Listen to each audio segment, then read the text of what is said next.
I wanted to talk about some polling, and then I wanted to talk about how Trump's talking about the war. To show the separation between what Ukrainians think about the war, what Americans think about the war, and what Trump is saying about the war and negotiations. So we have new data from the Kiev Institute of Sociology, which has been one of the most consistent sources on publishing data on polling in relation to the war and what people in Ukraine really think. Sometimes that it publishes data that could be not sensitive to your interest. Sometimes it publishes data that could be sensitive to your interest, as in sometimes it'll publish something that you'll see the government point to and be like, look at this source. What's that? Sometimes it says something that may be about Zelensky's drop in approval that they'll put aside. Like the fact that Zelensky actually recovered about 10 points after he fired Yarmak, as if to say that Yarmak himself was a 10-point weight on Zelensky's ankle, especially in the fallout of the corruption scandal. But I would even posit that probably was before. That was an interesting thing that came from this Kiev Institute of Sociology polling data set. But there's a bunch of things here that I wanted to throw out there. And the reason why... Occurred is occurred. Oh. Trout_dealer got a tier 2 subscription. Thank you for your work. Thank you very much for the tier 2 subscription. Look at that, fair transaction. You get the work, I get the tier 2. And on site chat, no less. The trout dealer has never given me a trout, though. I do question his credentials, but I do not question his dedication to the community. Okay, so I wanted to go through this data set here because I think that we can find the areas where Ukraine cannot compromise on for both the political health of the administration and the national health of the Ukrainian state. And for both of these reasons, that getting Ukraine to compromise on this, especially when the Europeans also don't want to compromise on it out of principle for the interests of their own states and their own sovereignty down the road, I think we can get some interesting data points here, even though Trump continues to push some things here that the Ukrainians refuse to accept. Okay, let's read. Here we are.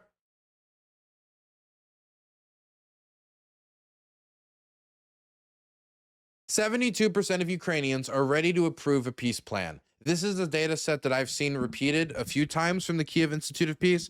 A few times before this, it was like in the 60s or something along those lines. People would say, look, they're ready for a peace plan. See Ukrainian government negotiate a peace plan. Negotiate with the rest, negotiate something. But they wouldn't emphasize the fact that if you continue to read previous data sets, what those previous data sets would say is that the majority of Ukrainians are willing to negotiate a peace plan. And they're willing to make some compromises, but those compromises is not, we're going to give up the entirety of occupied land. We're going to give up land that is not currently occupied. We're going to be demilitarized. We're not going to be in NATO. We're not going to, just what they would see as both surrendering and both not only not stopping the next war, but leaving them ill prepared for the next war. As if you were setting yourself, not yourself up for doom immediately, but the next generation of Ukrainians up for doom, when it's already going to be hard enough for Ukraine to rebuild. And so this is interesting because what I see from this data set is in some way the positions have actually solidified of those who do not want to accept the Russian proposals and the Russian offers. 72% of Ukrainians are ready to approve a peace plan, among other things, that would include the freezing of the front line. This is interesting. And it's probably the most positive indication from the Ukrainian side for a peace deal. The majority of Ukrainians are willing to deal with the idea of the front line being frozen, the front line not being moved immediately, occupied territories, even staying occupied territories for the time being, if it means that the dying stop, if it means that the bloodshed stops, if it means that they can start looking towards maybe a different future without bloodshed. This is a big change from before, where many, many more Ukrainians were interested in the idea of we have to keep pushing on. We can't leave anybody in occupation, because they saw what happened in Bucha. They see what happens in occupied territories with torture. They hear the horror stories from POWs that come back. But more and more Ukrainians have come to the conclusion that the likelihood of them taking back this territory within the next year or so, within an immediate time period, without the idea of this becoming the grinding slugfest until one side literally gives out with exhaustion. Outside of that scenario, the idea that there's going to be a soon or a close result in the immediate future where they get those territories like Mariupol back, Donetsk back, Luhansk back, it's just not happening. It's not that Ukrainians are giving up on that. In fact, the polling data indicates Ukrainians don't want to give up on that. It's just that they don't see that as the outcome right now. And they might maybe want to wait for a different opportunity in the future to try to have this settled. At the same time, 75% reject a plan that would, among other things, include the withdrawal of troops from the Donbass.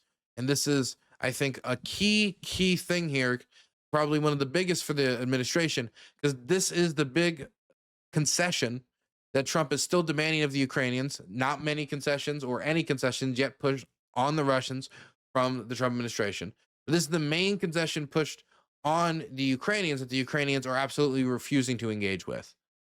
And part of the reason they're refusing to engage with it is because in the Donbass, in the unoccupied Donbass, in the 30% of the Donbass, the Donetsk region that is unoccupied, there is the fortress belt, a set of fortifications and a elevated area that, due to both the elevation and the set of fortification that they spent time building, would be quite difficult for the Russians to take. And the Russians have had difficulty getting through the rest of Chasiv Yar, the rest of Toretsk, and trying to clear out the last Ukrainian holdouts. They're having problems in Konstantinivka, and they're going to have problems moving forward, going into 2026, pushing into the northern Donetsk region. And so the Ukrainians don't want to give it up because it's defensible, and they don't want to give up something that could cost the Russians something. When, if you hand it over to them and the Russians attack again, not only did you sell all those Ukrainians to occupation, all those Ukrainians in occupied territory, you just sold them out, but then you also just let the Russians basically just step over some of your biggest defensive fortifications in territory that Ukrainians bled for over 4 years, which is, on top of all of that, politically not unpalatable, politically toxic is the word when it's 75%. If it was 54, 56, 57, it's like, oh, that's not popular, but that's not politically toxic. When you get into the 60s, it's like, oh, no, this is politically acidic. The 70s, it's politically toxic. Burns is an immoral, morally corrupt, bankrupt man. Hey, thank you so much for the primer, son of a cod, longtime viewer. Appreciate it. Going through some more of this. Only 9% of Ukrainians expect the war to end by the beginning of 2026. That is what Donald Trump wants currently. Previously, he said, 24 hours. Then it kept being push, deadline pass, 7 red lines got ignored. And then he said, well, let's do it by Thanksgiving. Obviously, that did not pan out. And so now he wants to do it by Christmas. Only 9% of Ukrainians expect that to happen. I do not expect that to happen either. I think the main sticking points of both security guarantees that are malleable, that are not a security assurance, that is not a security, a security thumbs up, but is something that the Ukrainians can use to deter Russian invasion, not use to dissuade it, but to effectively deter it. I think that is something that needs to get dealt with. And of course, the Russians need to accept that they're not taking any more Ukrainian territory. But those two issues are not getting resolved. And I think in the immediate future, Ukrainians are not willing to resolve it. And the Russians right now feel emboldened, despite many of the structural issues that they have. Only another 14% of Ukrainians expect it to end at least the first half of 2026. So only 14% of Ukrainians think it'll end by the middle of 2026. 63% of Ukrainians are ready to endure the war as long as necessary. In September, it was 62%. So no change, well, 1% increase, but basically no change statistic. 49% trust the EU. 23% do not trust it. Basically the same as it was before December of last year. Now, I think the biggest decrease here that is really notable for the United States, and I think we can only call it the Trump effect. We're going to be blunt here. I don't represent the Ukrainian government. I don't need to, and I don't need to act like a pillow fist towards Trump supporters. I don't need to be nice here. This is the Trump effect. the negative view of the United States that I'm about to talk about, the huge drop here, is caused by Donald Trump. It is caused by the decision making that he has made. He said it was going to be over in 24 hours. Some Ukrainians actually believed maybe that was possible. Those hopes were immediately dashed, and then they've been dragged through 11 months to a year's worth of hell since, with their country used as nothing more than a political pawn. And so that has gotten us from a trust rating of the United States, which was 41%, which was already down due to some negative decision making of the Biden administration, dragging to the feet, the war, some of the euphoria of the early stages wearing off, not everything working out as people saw in their head, but it was still 41% of Ukrainians trust the United States. That is now 21%. It was cut in half. 41% to 21% trust in the United States. Ukrainian trust in the United States has collapsed under the Trump administration. And Ukrainian trust in NATO went from 43% to 34%. Not as big of a jump, still substantive, still a 10 points, still nearly double digits, but not cut in half. I assume due to the European contingent. 61% of Ukrainians trust President Zelensky. Mind you, after the corruption scandal, this number dropped, but after he fired Yarmak, the number went back up again. Again, Yarmak was a 10-point weight on his ankle. 32% of Ukrainians do not trust him. Only 9% of Ukrainians, and this is really interesting for what Trump was requesting earlier, only 9% of Ukrainians want elections to be held as soon as possible, even before the end of hostilities. So less than 1 in 10 Ukrainians want those wartime elections that have been discussed so fervently by the Trump administration and by many of Zelensky's and the Kiev administration's biggest critics. Not the critics who come up and talk about the corruption in Yarmak for years and are not just getting around to it. Not the ones who go out there and talk about, hey, maybe Syrskyi should be replaced with somebody else with a little bit less, Soviet mentality. Hey, Zelensky, maybe we should talk about this inner circle. No, it's always the same. Like Zelensky bought Bugatti, wife, mansion in Philippines, or what. It's always the same nonsense. Always the same nonsense. But again, 9% of Ukrainians want the election to be held as soon as possible, meaning the vast majority don't want that, and they want it to be post-war. They want post-war elections.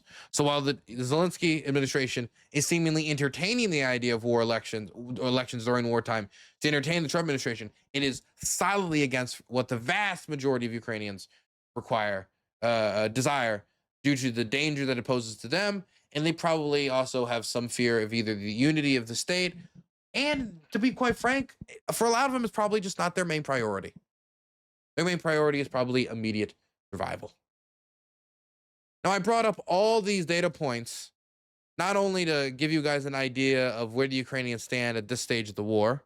We've talked about this before. We've interviewed a lot of Ukrainians. This is pretty in line with what we've shown and talked about on the channel before. I wanted to talk about that in detail, though, before showing this statement from Donald Trump on how the Ukrainians have, I quote, already lost the territory, to be honest. But he's working with the Europeans on security guarantee. Let's play it. Security guarantee is offered.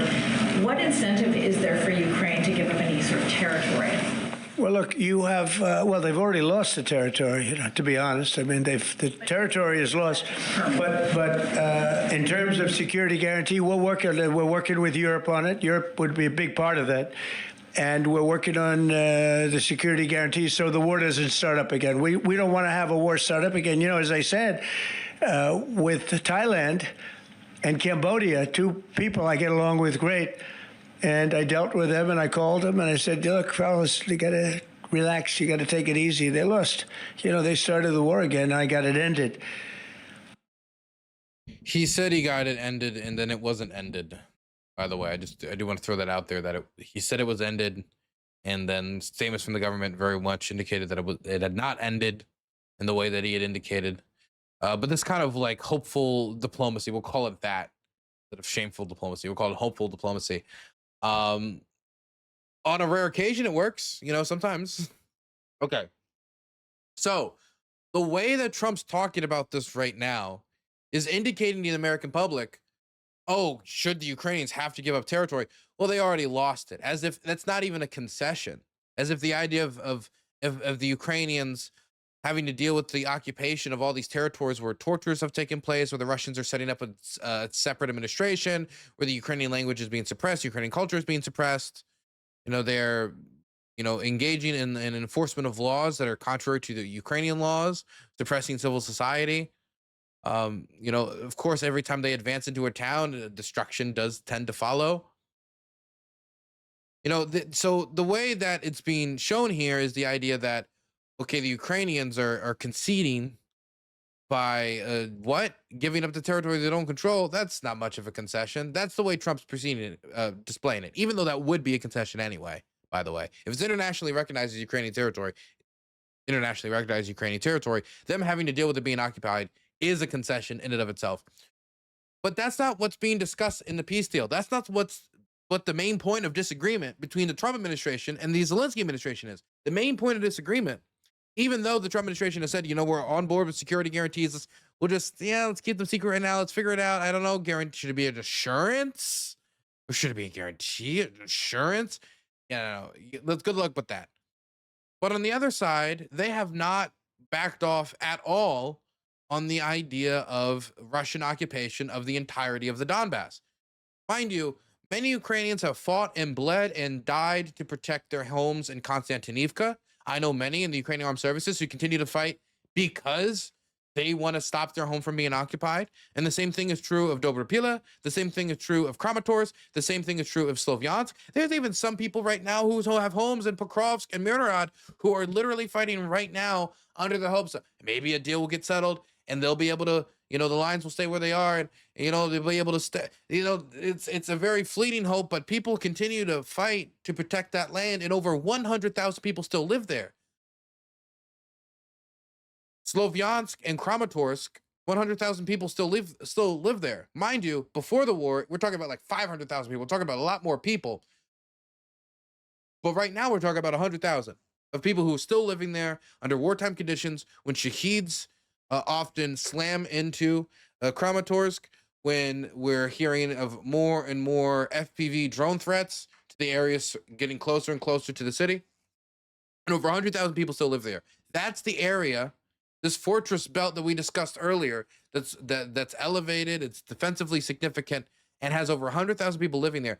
That's the territory that the United States government is currently asking the Ukrainians to give the Russians without a fight. And that is what's being discussed. We're not talking about the territory that is Ukraine's, but is currently occupied. We're talking about territory that the Ukrainian government has stopped the Russians from taking, that is to be handed over. But he's obfuscating. He's not describing it as it is, because the president of the United States is smart enough, either because he saw the same polling data that I did, or because he knows how bad it sounds because he's a marketing man, that if he says, well, we told the Ukrainians they have to give up the territory that they currently hold. They can't use the word occupying because the Russians are occupying. They have to give up the territory that they're holding on to.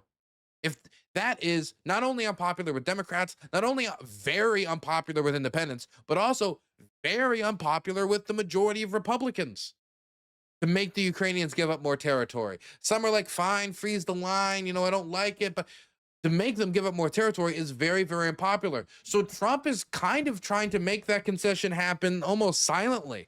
The less attention on it, the better. Because that type of Witkoffian view of this territory of, oh, they speak Russian, it is what it is, that's not going to hold up under popular scrutiny. And it's also on its face already unpopular. So they would have to do the work of convincing them of either the Russian line on this, or that there's really no other alternative, after taking very few levers of pressure and actually pulling them.